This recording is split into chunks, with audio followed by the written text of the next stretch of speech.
top 100 financial advisor, two-time author, one-time bestseller. The fire alarm or the smoke detector went off a few seconds ago, so we're a little bit behind.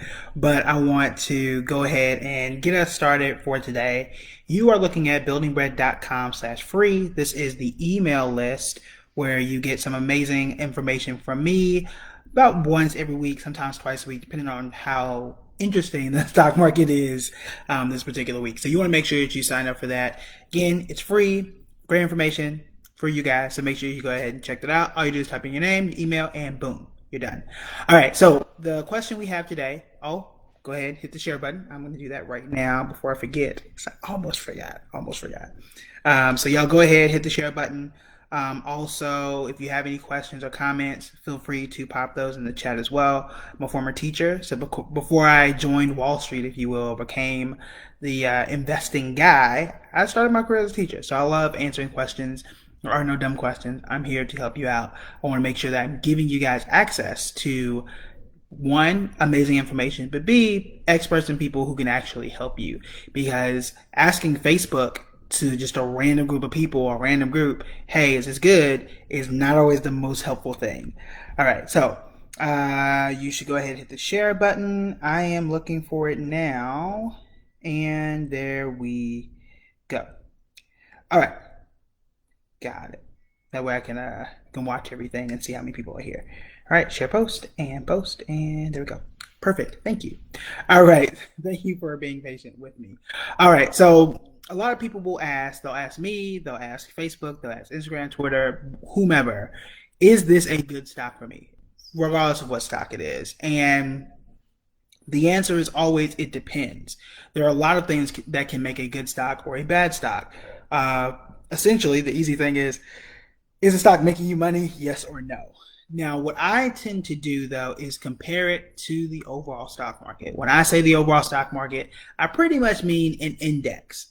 What's an index? An index is like the GPA, the average. It is how just most stocks are doing out there. One of the most comprehensive, not the most one of the most popular and comprehensive indices is the S&P 500 because it is made up of 500 largest companies. Essentially, if these 500 companies are doing well, the stock market is going to do well. That's pretty much it. Now, the reason why that's the case is because if you got, Amazon and Walmart, and you got Apple and Microsoft, then the smaller tech companies that you may not have heard of, they're probably doing well too. So that's kind of how we just kind of figure out what's going on with the stock market. Now, your job as an investor is to either meet the market and get exactly what the S&P 500 is doing or get above that number.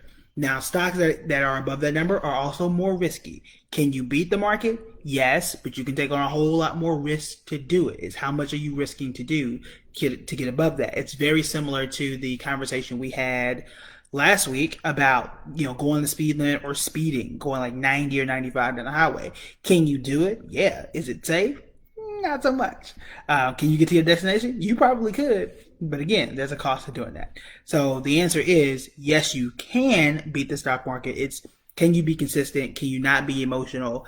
And can you do it in a safe way that fits you? Some people say they want to do one thing, they want to be safe, but then they're taking on too much risk. So that aside, the answer is, is this a good investment? Is it beating the S&P 500? I want to show you how to do that real quick. This is Yahoo Finance, one of my favorite tools. This is AMC. I brought up AMC because we talked about it. We'll look at a few others that just pop into my head. Or what you can do is type your favorite stock in or stock that you want me to look at. Type that in the comments. Also, make sure you hit the share button too if you haven't. Type those in the comments so we can look at it too. So what I want to do is to see, is AMC a good stock? Now, I feel like it's not. You can feel how you want to feel about it. As you see here, it's consistently been down, and it's a little U-shape here. Maybe it will come back. I don't know. Now, looking at charts like this, You don't want to look at it and say, "Oh, I think it's going to come back up," or "Oh, I'm going to think it's going to do whatever." You don't know where these are going. I don't know where these are going. Now I can see it has not gone well, but I don't want to predict in the future where I think this is going to go. That's one way how people get hurt and people lose money because they think it is going to do something and they want to use all these justifications as to why they think it is going to go somewhere. You do not know. And the more that you think you know about where the stock market is going, the worse off you actually are. It's called the Dunning-Kruger effect, where you know just a little bit and you think you know everything. When in reality, the more you know and you become an expert, then the more you know that you don't know. So I can send you guys a link on that. I can talk about it all day. All right. So again, the stock is down. We can see that it ain't great. We don't know where it's going to go in the future. Now, what I want to see is this a good stock? Because some people invested in this a few weeks ago and said, this is the stock I want to get. I think it's going to bounce back. And it's bounced back a little bit if you got it here. If you got it back here, you ain't made no money.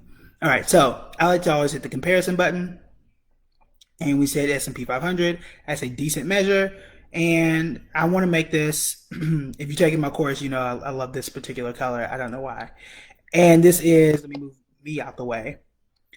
So the overall stock market is up here. The stock is down here. So the answer is no, it's not a good stock.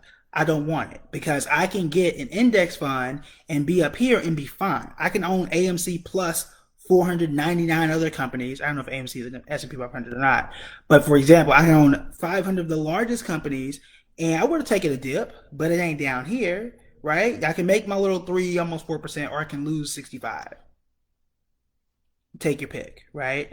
So that's the advantage of being able to see like, no, it's not a good stock. Could it make more in the future? It's possible. Maybe this line will go up, but do you see how far it has to climb up to get where the average is? Why do that? Why do that? You're doing too much, right? So I'm gonna check the comments and see if we have any other ones. CVS. So I'm gonna type in CVS. And this is, so we're doing this live, right? So I assume that CVS is closer to the S&P 500. I don't know if it's higher or not. I don't know. So we are going to click and see. And CVS has done some weird things here. So CVS dropped a lot, which is a little shocking to me. I would think, given it's a healthcare corporation in a way, I feel like CVS should have been really, really good, but whatever. I mean, well, technically it did do well. I just didn't expect this dip. So as you see, over the last year, CVS has been a lot better than the overall market. So is CVS a good stock? To me, yeah, probably so. You beat the S&P 500. This is over the last year, and you can click 1, 2 years, 5 years, so on and so forth to really get a better picture. But a lot of stocks drop during this time. They drop, but they're still better off than the S&P 500. So to me, I'm good with that. I would, do further research to see, but I have no problem with that. So when you compare it, and you can add in, what was it, AMC again, and this is why I tell people, like, yeah, I want to do AMC, I want to do an airline stock.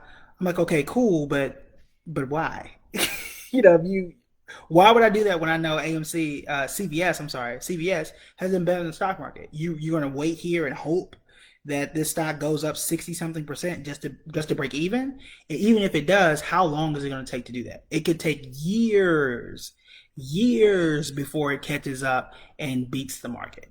So again, not always the best thing to just jump into it blindly. I always want to ask, are you meeting the market where it's supposed to be, or are you beating the market?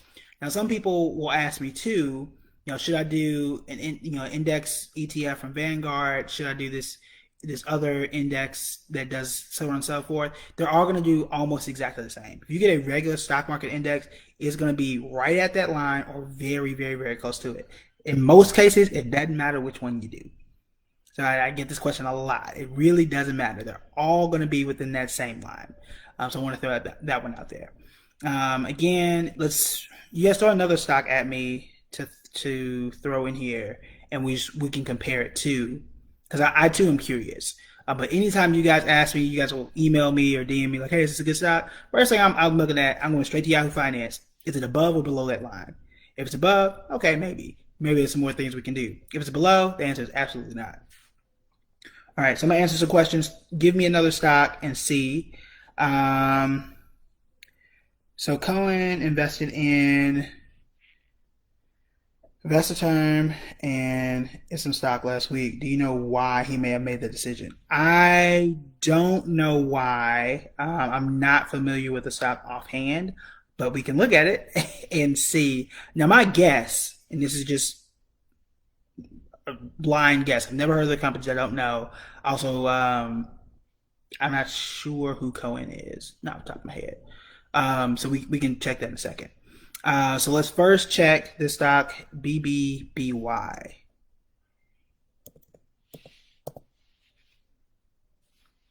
Bed Bath and Beyond.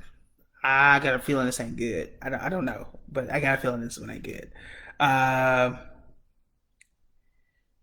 all right, so Bed Bath and Beyond. So no, it was not all that great. I'm not a big fan of it. Now this to me is an obvious one because I haven't known them to be a great stock beforehand. So let's just talk about all the red flags here, right? If you've been on here before, you guys know that I did a video very recently about the red flags I see in the stock. So it's right around $5. That's already a red flag for me. I don't invest in stuff that's $5 or low or lower. These are usually penny stocks. These are usually really terrible stocks just to begin with. So there's that. That does not mean that a stock that is $100 or more, it doesn't mean that that's a great stock either. But the chances of a stock $5 or below being something that's amazing is rare. The chances that 100 and up is better, you may be at a 50-50. Still not amazingly great in terms of like what the percent chance is, but still a bit easier and a bit better than something that's $5 or below. So number one, I know for a fact that it was close to $5. I'm probably not getting it. It's probably not good. Number two, obviously, COVID really, really, really hurt Bed Bath and Beyond because people clearly haven't been shopping there. So that's number two. Number three, I don't know if how well they've done versus Amazon and Walmart and Target. I don't know. I'm looking at it like you're looking at it. So until we do more research, that's inconclusive. Now, given what we see here, has it been S&P 500 over the past year? That answer is no. Now, you guys can go and do further research and see 2 years, 5 years.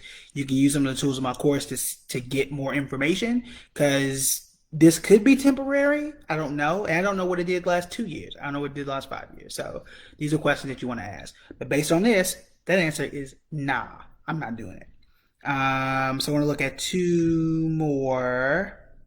Johnson & Johnson, I think, has been solid, and these are my opinions. So, like, when I look at these, my thing is, okay, here's the stock, here's what I think is going to happen, but I always verify because I too have emotions and I think things, but because I can't predict the stock market, I always go and check and do my research to see whether or not it is something good or not. So I assume that Johnson & Johnson is good. Now, some people say, oh, it's Johnson & Johnson, you should go buy it. Well, that's not the brightest thing for you to do. So we're going to see J&J. I know they usually pay a dividend. We're going to see how well they've done.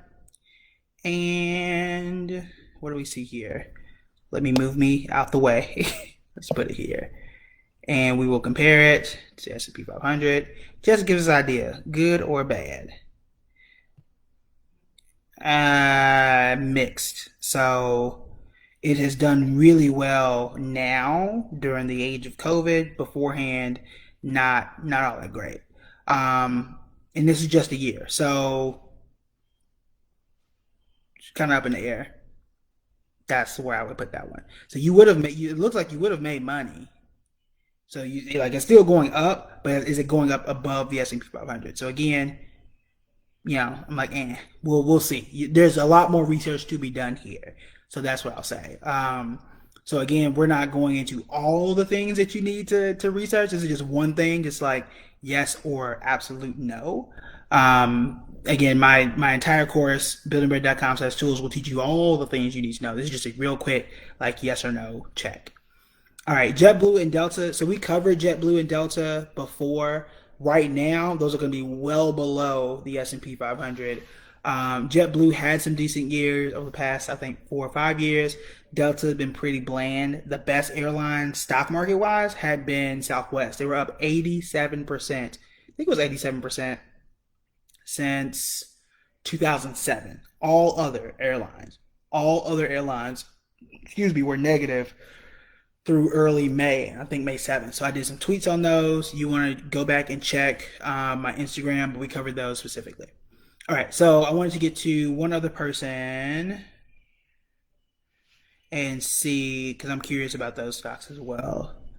So ISTEM. Ooh. So it's not showing up. So what I'm gonna do, I'm gonna go and research it on my own, and then see what comes up. Because again, I'm not familiar with it to see where that would be. All right, so that is the very, very, very easy vanilla way just to see if a stock is good or bad. Now, again, that is not the only thing you need to do. What you don't want to say, oh, it's above the S&P 500. I'm gonna just go get it because remember, this is past data. This is things that happened over the last year, over the last 6 months. It does not predict what's going forward. So you do need to do some research to see what are the chances that it will continue to do that or that it will do that in the next 6 months, year, 5 years, whatever. All right. So it's just a very quick, when you guys ask me like, oh, I'm not doing a stock, it's because I can quickly just go off and do that. But again, your job is to figure out, well, one, how do you find stocks that are going that have a higher likelihood to be above the line, right? So the way that I know it's, and I keep saying the same stocks. These are the ones I just know offhand. So Domino's, Walmart, Dollar General, Netflix, all the tech companies. So we don't have to go there. But how do I know that? How can I go and find 15 really good stocks and already have a leg up and then go compare? So the course talks a lot about those. But again, that's the first thing you want to do. So before you go invest in Ford, Aurora Cannabis, AMC, any of those, go check that first and then see. And then you want to do your research to go further because you there could be an opportunity when a stock is down. I can't think of any right now off the top of my head, but Target was a stock that had not done well. Let's see here. TGT. Target was a stock that had not done well for a bit. I think early January or so, and they kind of came back. Now, again, because we're doing this live, I don't know if the chart is going to show me what I'm telling you. So hopefully it does. All right, so as you can see, Target had done incredibly well. Now, Target took a dip, which is what I was telling you guys, and it took a dip before COVID. So again, it had some huge upticks, then had a dip, and now it's kind of and actually really has come back. But the gap between that and S&P 500, man. But here's the thing: before you invest in things, before you invest in anything, you have to be ready for things like this because you can buy it in December when things were great and you could not tell the future. So I'll do this. So let's do last 6 months. I'm trying to get where it shows me. I don't know if it's going to show me that. But this whole downtrend, when you can only see a part of the market, I don't know if it's going to let me zoom in or not. Let's do this. There we go. There we go. So if you bought this stock all the way to left in January, could you have survived this where it's going down 24%? Now, in January, before COVID hit, you didn't know it was going to go down that far and that it was going to stay down and then eventually start to rise up as you see now. So those are the things you need to look into. So at the time when you own Target, would you have been okay or no? So these are just because you look at it at a certain point doesn't mean that it's going to continue that point. Because I could have scrolled right here and I could have asked you what's going to happen in the stock next. Everybody would say, no, it's going to keep falling. Well, yeah, but we don't know where it's going to go. So you want to continue to do your research, see why this happened. Why did this happen? Do we expect it to continue to happen? Was it what were the issues? These are all the questions. Each of these questions you want to ask before you jump into it. Again, we cover this in the course, buildingbread.com/tools. And then you want to make sure that you go and join the free email list, buildingbread.com/free, so you can learn a lot of these tips and tricks and keep them on you. So you can go Google or search your emails like, oh, look, this is what Kevin talked about these stocks. I talk about these all the time, almost every single week. All right. Um, all right, so I will take a look at that article as soon as I hop off. So thank you. I appreciate that you guys appreciate the videos because it is hard work to be so consistent for so long. So I'm glad you guys appreciate it. Thank you. The best thanks I can get is for you to share. So I really appreciate that. And that is it for me today. I will see y'all tomorrow. And I'm going to head over to Instagram. So thank you guys for coming. I'll see y'all later. Bye.